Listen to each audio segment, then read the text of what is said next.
1897 Bram Stoker എഴുതിയ Dracula എന്ന നോവലിന്റെ പിന്നീടുള്ള സിനിമകളിലെ വളർച്ച കാണാനായിട്ട് അദ്ദേഹത്തിന് കഴിഞ്ഞില്ല. 1912 അദ്ദേഹം മരണപ്പെട്ടു. അദ്ദേഹത്തിന്റെ മരണശേഷം ഭാര്യയായിരുന്ന ഫ്ലോറൻസ് ബാൽകുംബയ്ക്ക് ഈ ഡ്രാക്കുള ബുക്കിന്റെ സെയിലായിരുന്നു പ്രധാന വരുമാന മാർഗം. ഇങ്ങനെ ഫിനാൻഷ്യൽ പ്രോബ്ലംസിലൂടെ പോയിക്കൊണ്ടിരുന്ന ഫ്ലോറൻസയുടെ ജീവിതം മാറിമറിയുന്നത് 1922 പുറത്തിറങ്ങിയ ജർമ്മൻ ചിത്രമായ നോസ്ഫെറാറ്റുവിനെ കുറിച്ച് അറിയുമ്പോഴാണ്. തന്റെ ഭർത്താവിന്റെ ഡ്രാക്കുള നോവലിന്റെ വളരെയധികം സാദൃശ്യമുള്ള ഒരു സിനിമയായിരുന്നു അത്. വവ്വാലിന്റെ സാദൃശ്യമുള്ള ഡ്രാക്കുള പ്രഭുവിന് പകരം എലിയുടെ സാദൃശ്യമുള്ള ഒർലോക്ക് പ്രഭുവായിരുന്നു നോസ്ഫെറാറ്റു സിനിമയിലുണ്ടായിരുന്നത്. ഡ്രാക്കുള എന്ന ക്യാരക്ടറിന് സൂര്യപ്രകാശം ഏറ്റാൽ അയാളുടെ ശക്തി കുറയും എന്ന് മാത്രമേ ഉള്ളൂ. നോസ്ഫെറാറ്റുവിലെ ഡൊർലോക്ക് സൂര്യപ്രകാശം ഏറ്റാൽ നശിച്ചു പോവുകയും ചെയ്യും. ഇത് മനസ്സിലാക്കിയ ഫ്ലോറൻസ് അവരോട് കോപ്പറേറ്റ് പേയ്മെന്റ് ആവശ്യപ്പെട്ടു.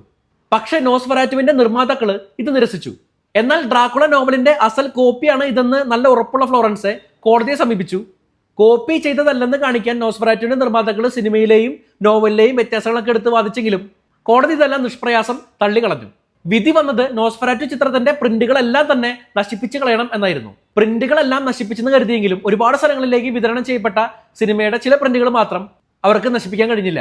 ഫസ്റ്റ് ഹൊറർ ഫീച്ചർ ഫിലിമായിട്ട് കൺസിഡർ ചെയ്യപ്പെടുന്നതും അന്നത്തെ ലിമിറ്റേഷൻസ് വെച്ച് ഹൊറർ ജോണർ ഇവർ കൈകാര്യം ചെയ്തതും എല്ലാം കണക്കാക്കിയിട്ട് ഇന്ന് നോസ്ഫെറാറ്റു എന്ന സിനിമ ആസ്വാദകർക്കിടയിലെ ഒരു കൾട്ട് ക്ലാസിക് ആണ്.